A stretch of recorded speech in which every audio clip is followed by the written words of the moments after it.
John with eTrailer. Listen, if you've got a Camry and you're ready to open up your world to bike racks, cargo carriers, and light-duty towing, then check out this option here. This is the CURT Class 1 receiver hitch, and we installed it on our 2018 Toyota Camry.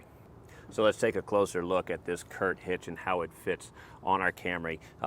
Right off the bat here, now this is going to be a Class 1 receiver hitch, and what that means is your receiver opening here, it's going to be 1.25 by 1.25. Now CURT has reinforced this collar, and this is powder coated a gloss black. Now the cross tube on here is hidden. It's actually tucked up inside. So what you see here is the only thing you're gonna see with this hitch.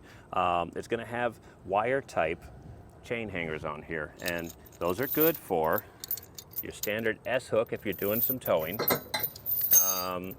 And if you have a different type, like a heavy duty clevis style, there's still plenty of room on the CURT hitch for those as well. Now keep in mind, when you purchase this hitch, it's going to be the hitch by itself. So if you are going to be doing any light duty towing, you're going to want to pick up a pin and clip. This is a 1/2-inch pin and clip. We have these available here at eTrailer.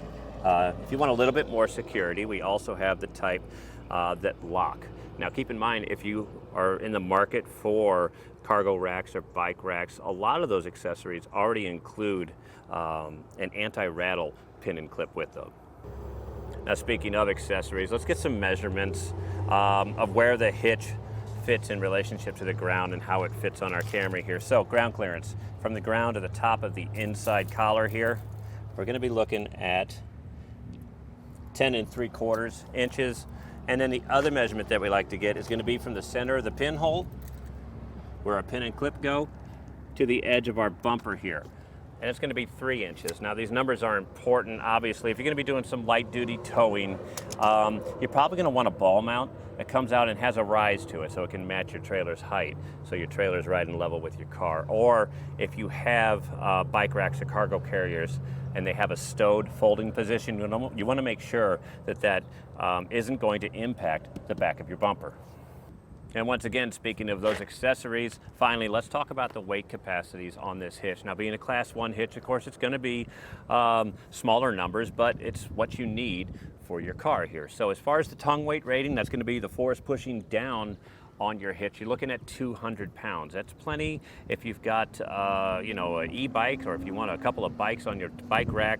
As far as the weight rating for towing, we're looking at 2,000 pounds gross trailer weight rating. Now keep in mind, that's going to be the weight of your trailer, and then anything that you put in it or on it. And of course, you want to check with your Toyota's owner's manual to find out how much weight you can actually tow.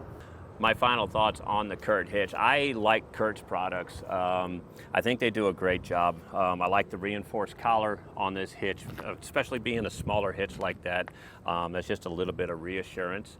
I think their finish is great. Their welds are great. They just put out a nice product. And especially the way that it fits on these Camrys. These new Camrys really have sleek styling, and you just don't want a big eyesore back here. And having a hidden cross tube, and then you just have this small receiver tube down here, I think it fits the car well. So what does it take to install it? It's really the hardest part is going to be enlarging 2 holes on the frame. You're probably going to need to get a special drill bit. It's called a step bit, to be able to get the hardware up into the frame. That's really the hardest part. All the work's going to be done underneath. You don't have to take the bumper off or anything like that. You do have to do some minor trimming. So if you think that you want to see how to install it, if you can do it yourself, we've got the video on it. If you want to see what a shop has to go through to install this on your car, then stick around. We're going to go get it in the shop and show you how it's done. Now, to begin our installation, we're going to need to lower the exhaust. So if you have a set of ramps at home that you can back the car up on to get a little bit more ground clearance, that's going to help you out a lot. So what we need to do is take a cam buckle tie-down strap, and we're going to support the exhaust under the car. A nice, easy, convenient mounting point is going to be the coil springs here. You can just take a loop over there, come across to the other side as well, and then just cinch it up. And then that way we can lower it in a controlled manner here. Now, starting at the rear of the vehicle, you can take a 12mm socket, and we're just going to unbolt the isolator mount from the muffler itself.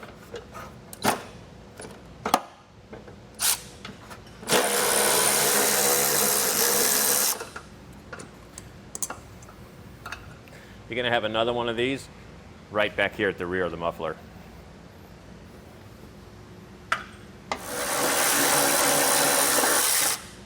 Now if you follow the exhaust up to the middle of the car here, you're going to have one more rubber isolator.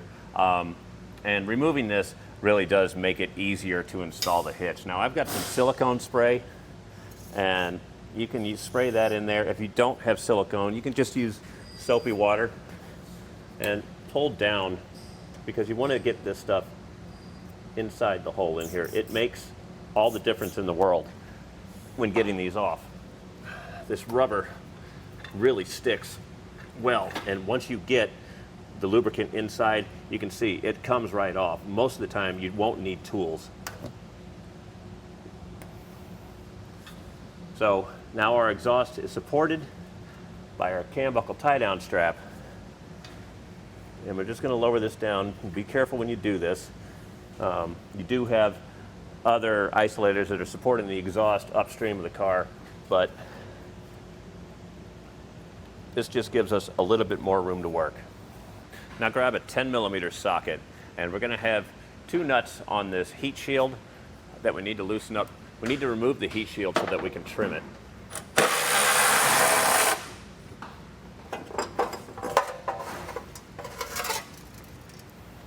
Now your directions will have a diagram for you to follow as far as measurements and everything else. So this heat shield can trim easy enough if you have a pair of tin snips. Definitely want to be careful. Wear gloves while you do this. This stuff gets really sharp.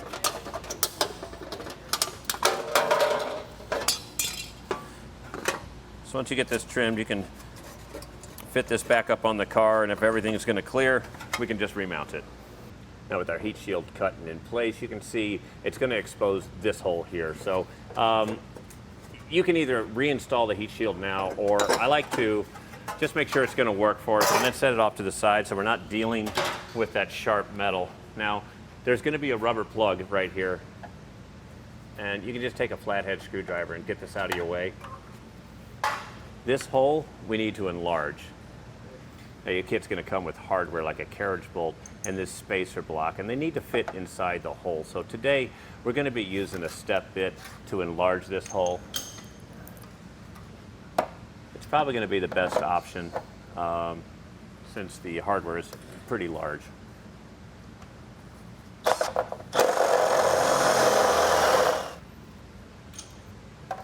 Just keep enlarging the hole until both the spacer block and the carriage bolt can fit inside of the frame here.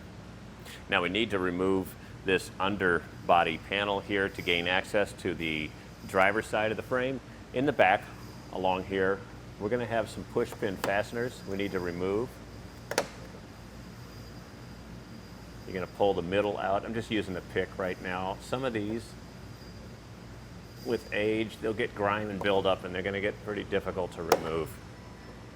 On these more stubborn ones, you may have better luck with a larger flathead screwdriver. They may pop out. If we can, we'd like the middle section to pop down. If they just come out like that, that's all right too, but eventually we're going to have to get that loose to reinstall them. So just do your best to get these out. You'll just keep working your way around to the driver's side. You're going to have more push pin fasteners all along this edge here that need to come out. We've taken all of them but the very last one on the edge of the car here off. This one you can leave. That'll loosen up this panel. Now if we move over towards the inside middle, you're going to have two different sizes. You're going to have 12mm here and here, and 10mm here. Now the problem is with these plastic fasteners is a lot of times you have to bring downward force on them to get them loose. So we do have a 10mm fastener up here. It's right behind your driver's side spring. So if we remove this and then work our way over to the plastic fasteners in the very rear here, I'm just going to take my hand and put a little bit of downward pressure. on those, and that helps these come out.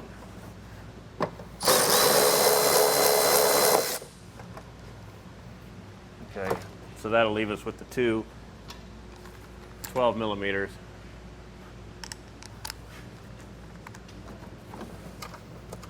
Just put a little downward pressure on this. It'll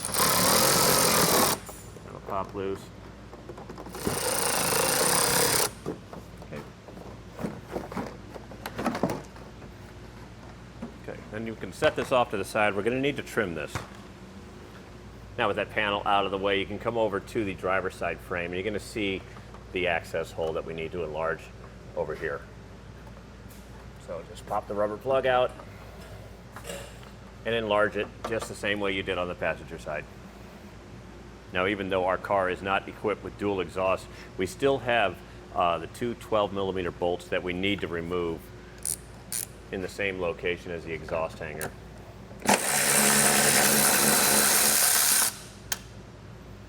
Now you can grab the hardware from your kit, namely the carriage bolt and then the spacer block, and then you're also going to get a fish wire. This is going to help us install the hardware up into the frame, into the hole that we enlarged. So the way to do that is just insert the spacer block over the spring and then screw the carriage bolt on.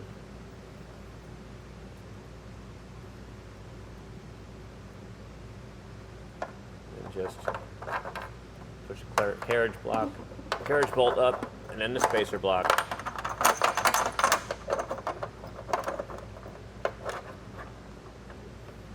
Pull them down. So you're going to want to do this on both sides. Now we can reinstall the heat shield.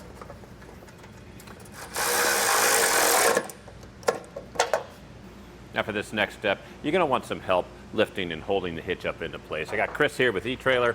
We're going to take the fish wires and we're going to go through the last hole on the hitch and send that up and through. Now you may have to pull back on the fascia and kind of fit the hitch up behind that as you do this. Once you get it up into place, you're going to have a conical tooth washer, they call that. It's going to have little ridges on it. Those go up towards the hitch. You're also going to get a locking flange nut.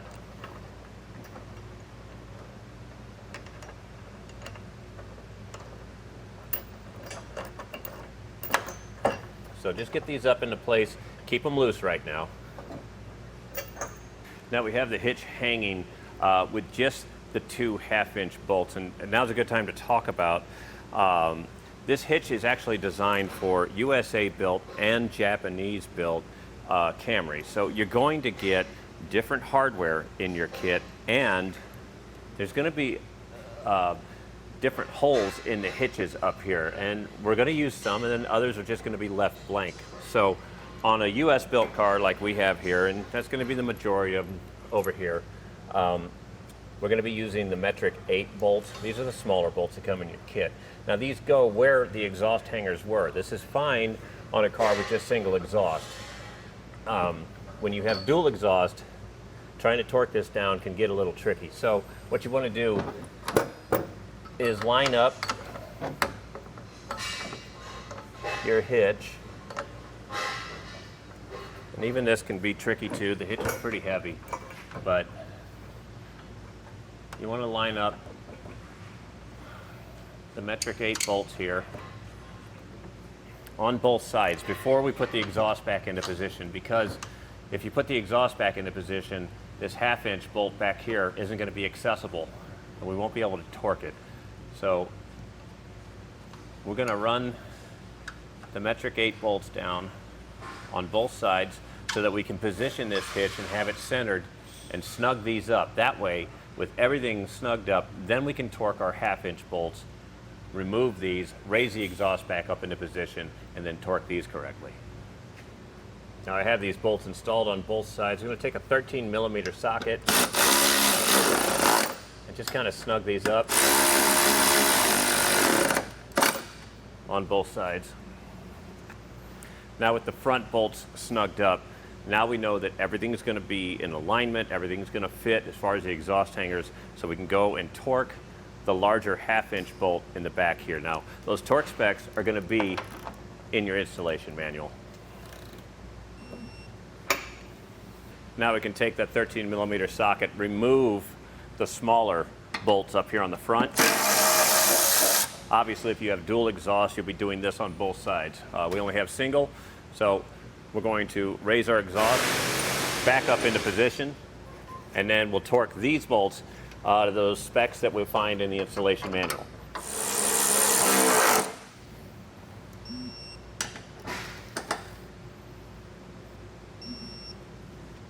Now, the new hardware that you got in your kit was just for the front exhaust hanger or the one at the back of the car. You'll reuse your factory hardware for the one at the rear of the muffler.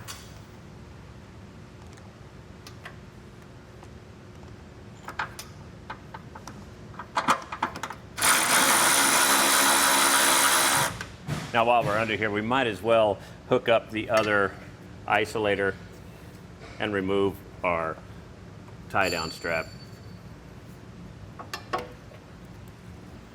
Now, one of the last steps here is trimming this belly pan, and there's going to be a diagram in the instructions telling you where to cut. And just over the years, we found it's just better to kind of mock this up and mark it for a nice tight fit.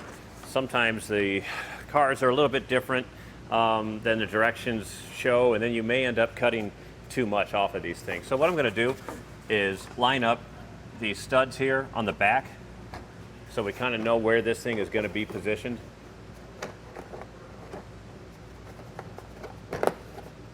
You can push up a little bit and that'll kind of lock it into place. And so we see how this is going to ride. And you see the edges of our hitch. So I'm just going to take a marker, and you don't want to make it too tight on yourself because it's just going to be hard to get this back up there. But so here's my marks here and here. We can kind of see how far back it goes just by looking this way. And so I'm going to make a mark under here. So that's the chunk we need to cut out. The rest of this is going to tuck up underneath the fascia. So this is just plastic. You can cut this the same thing that you used to cut the heat shield, just some tin snips. Now, if you want, you could have left it up on the car to cut it, but for us, it's a little bit easier to show on video. I've got some blue tape here. This just helps me cut it in a straight line. Like I said, this stuff cuts with your shears. These tin snips, it'll cut just fine. I found a razor knife too. Works just as fine as well. So just take your time and go slow. Now, once you get this cut to your liking, you can reinstall it. Now, in the past, we've had some issues sometimes with where we've had to trim this bumper fascia, but I found that if you install it like we're going to right now, normally you can get by and not have to trim your outer fascia here. So we're going to tuck the bottom panel up where it belongs. And we can install our push pin fasteners. That'll kind of hold it in place right now.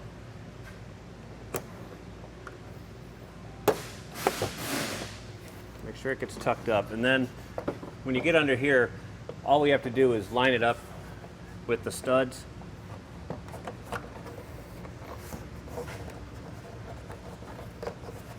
And by doing this, it pulls the fascia in and it keeps it nice and tight there. And then you can just reinstall the rest of the push pin fasteners around the perimeter.